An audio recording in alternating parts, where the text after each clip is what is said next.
Hey everyone, this is Wallaby. Today I'll be covering my genetic build for Ragnarok M Classic, which is capable of soloing novice bosses. Stay tuned for more boss kills later in the video. I'll also be discussing Homunculus Inheritance, how the Magnum break build works, how to Ymir attack switch, a full breakdown of the stats, gear, Aesir Monument, skills, and more. Against a Novice Dragon, I was able to hit for 7.8 million damage, so this build can definitely take down bosses efficiently.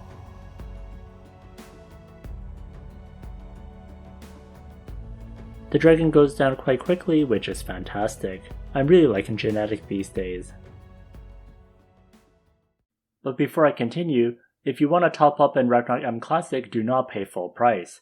Instead, use Lapakgaming, which is a safe platform where people can top up games at a much more affordable price. There are plenty of Ragnarok M Classic purchases you can make here, including adventure logs and plenty of Zeny packages of all sizes.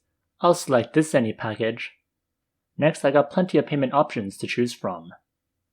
For your user ID, click on your profile on the top left in-game, then press copy on the ID button, then paste the ID in the user ID box.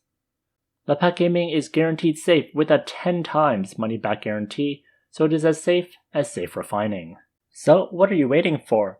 Click on the Lapakgaming link in the description of this video to start saving now. First, let's begin with Homunculus Inheritance, which is a frequently asked question. Trimacy was able to data mine this for the Ragnarok M Classic and also compare it with Eternal Love. They are different, so definitely be careful when watching videos on this. For Eleanor, who is physical, Ignore defense is at 120% inheritance, so that is why people often have less than 100% ignore defense. Physical damage increase and penetration percentage is at 120% inheritance too, so both are great modifiers. For fire damage it is 150%, which is why it's amazing to use. Now Eleanor is able to use fire due to Magnum break from the Marine Sphere card.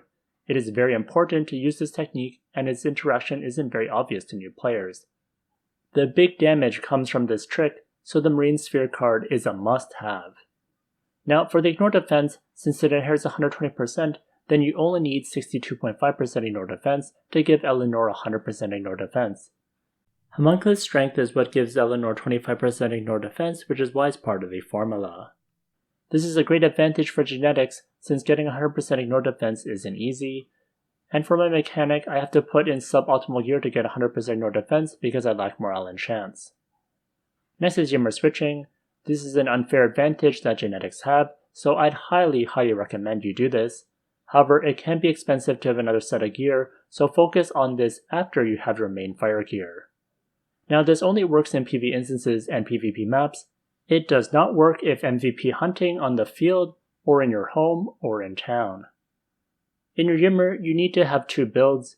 One is my genetic fire build at the top, which has 3491 attack, and uses a lot of fire elemental gear. Then I have a second Ymir slot called genetic attack switch. The only difference is in the gear. All my attributes, skills, and Aesir are the same. If they are different, it can mess up your auto attack bar depending on which slot is loaded when you enter the instance. For the attack switch build, I have 6342 attack, so there's quite a significant difference. Now the attack switch works because of Life Psychic, which takes a snapshot of your attack in the time you cast this. Now the sequence is switch to the attack build in Ymir, then prepare for Elite, Magnum break, and Life Psychic, then switch back to your fire build in the Ymir slot, then Magnum break again and attack. I Magnum break a second time because it only lasts 10 seconds, and doing the switch already uses up some time. Now, how big of a difference does this make? After killing the dragon, I'm in my fire build and cast Prepare for Elite, Magnum break, and Life Psychic. Eleanor's attack is at 17,935.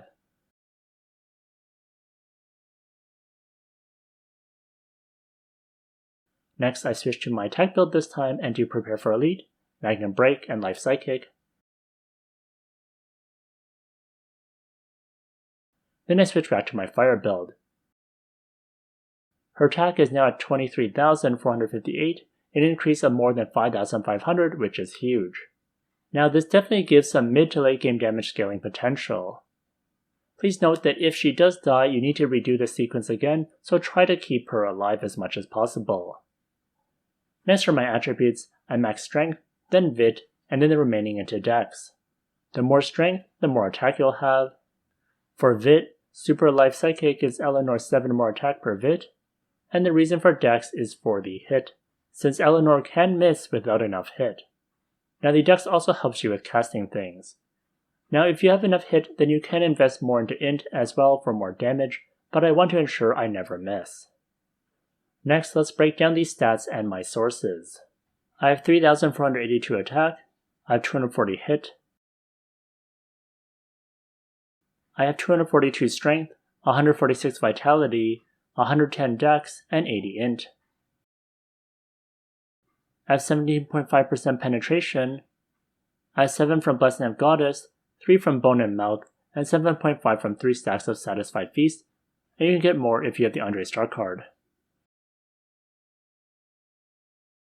Next I have 35.7% physical damage increase, Strength Bead Meal provides 20, then the Adventure Master Armor Refined 12 gives 8, the Devil Wing provides 5, and the rest are from physical damage increase and chance from my accessories. Next I have 63% Ignore Defense, which is enough Ignore Defense for Eleanor. Here's a breakdown of my Ignore Defense. The Offhand, Moon Star card, and Ancient Cape make up a majority of the Ignore Defense. Next is 77.5% Fire. The Fire Axe provides 40, and each Flame Ring accessory provides 10, and Refined 12 you will get an extra 4%. I also invested in Blessing Goddess to get 8.5. Next, here's my Adventure Handbook. I have 306 attack, so definitely not a ton. Next is my Fire Damaging Gear. I have a plus 12 Adventure Master Shield for the Ignore Defense. It's also cheap to socket a card compared to Rosa Bracelet. I used the Mara Roland's card for damaged MVP and mini monsters plus 5%. Next I use a plus 12 Adventure Master Armor for the physical damage increase, also very cheap to socket. For card I used the Moonak Star card for the 15% Ignore Defense. Next I use a plus 8 Ancient Cape for the Ignore Defense. I used the Mayfair Lynn's card for damaged MVP and mini monsters plus 5%.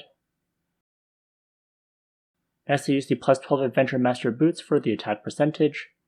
I used the Ferris card for 10% max HP and for survivability.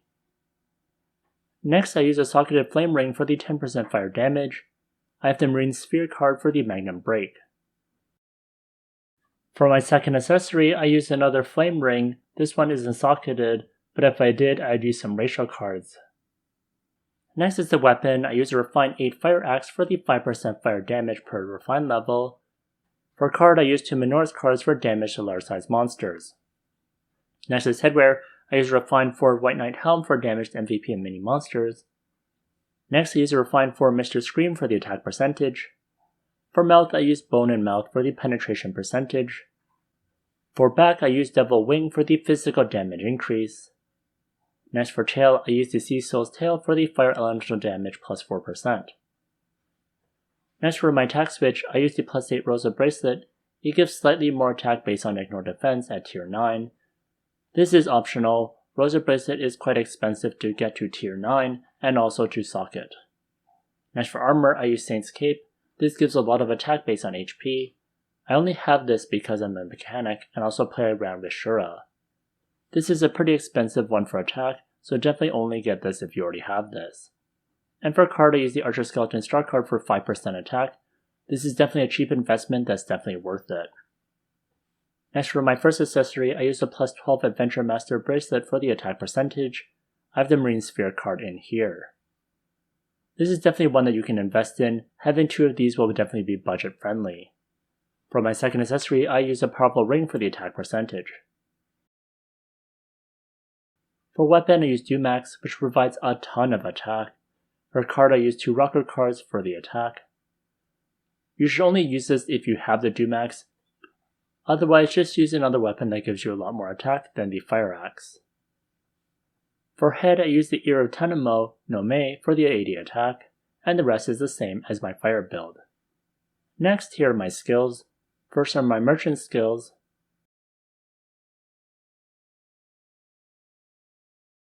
Next are my alchemist skills. Sphere Mine is a fast attack that directs Eleanor to attack something quickly. It's great when you have to hit and run when she's distracted and you need to refocus her.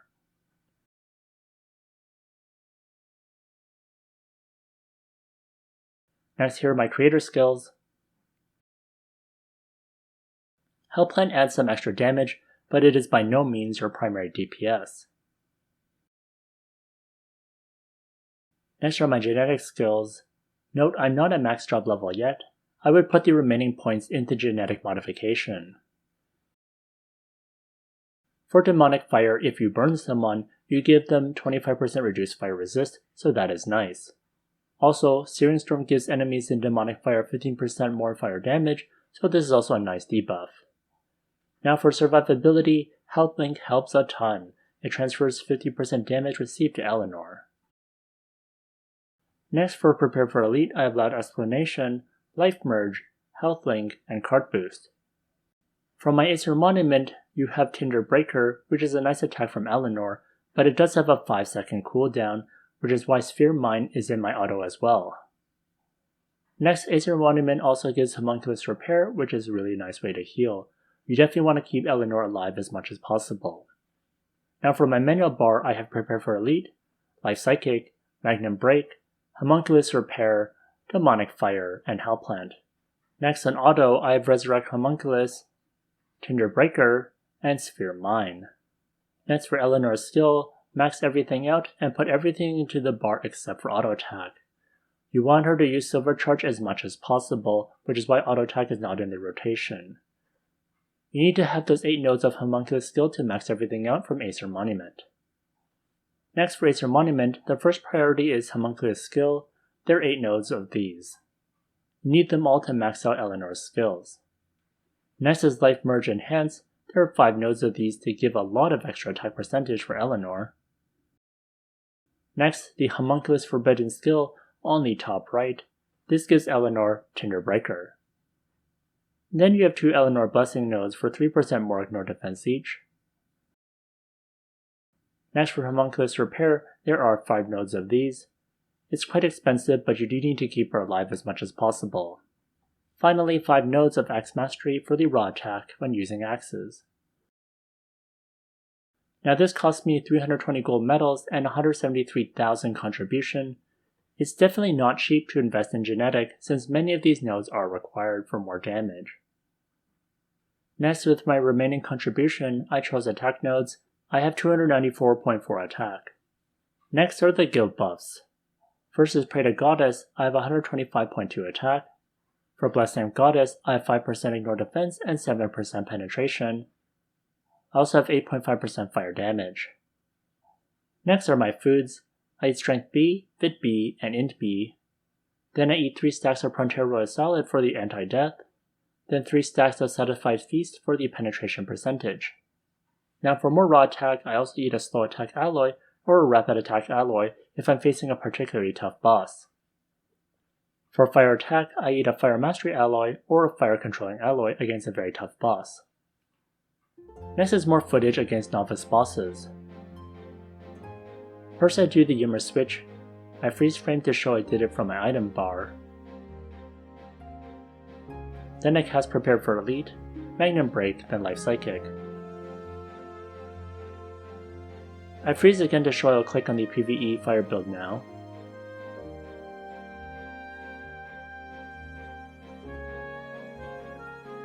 Then Magnum Break again. Then I cast Hellplant for more damage. I lure the boss away from the chest pieces, then I cast Magnum Break again. Then Eleanor starts beating down the boss. Now this boss hits hard, so I have to cast Homunculus Repair to heal her periodically. I dodge his AoE and keep casting Magnum Break.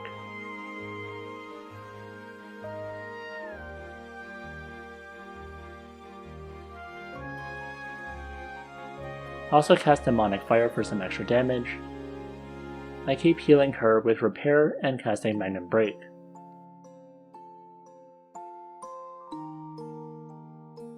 Then the boss goes down. Now, how about fire monsters, for example the Novice Golem? For this, I use my attack build, and I swap in the Minoris cards for my weapon and use the White Knight Helm. I also add back my offhand instead of the Rosa Bracelet. You definitely don't want to be going fire against a fire boss. Now this time, do not use Magnum Break, instead you'll be going neutral. I cast Prepare for Elite and Life Psychic.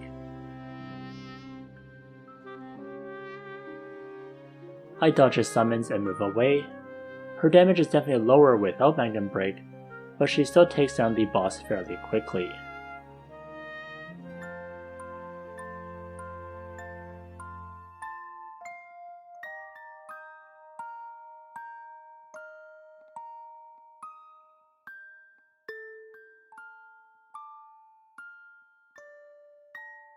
The golem goes down. Next, let's do Sea Spirit Totem. We go back to our Ymir Switch to fire. I cast Prepare for Elite, Magnum Break, Life Psychic. I swap back to my fire build, then I attack. This one is fairly simple, and the survivability is great.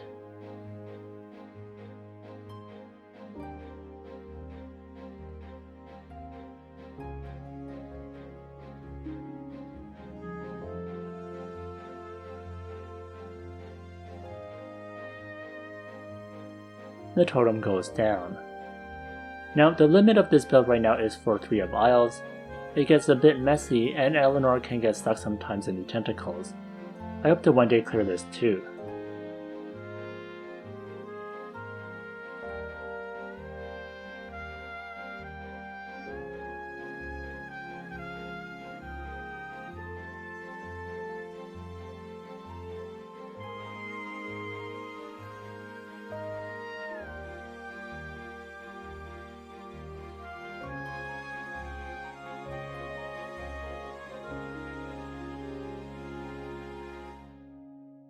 Now, I do think this is a bit buggy. For the 2 times I've actually gotten this far, I've killed the orbs, but Eleanor refuses to hit the heart, so it's super annoying that I can't take this down. I don't know if anyone else has this bug as well, but it's super annoying. Now, I do think this is great progress so far, and I'll definitely try to do some brave instances next. I really enjoy Genetic, and I think this will probably be my new main. And what are your thoughts about this class? Let me know in the comments section. If you enjoyed this video, please like, comment, and subscribe. Here's the video that I'd recommend, and if you want more Ragnarok M Classic content, check out this playlist over here.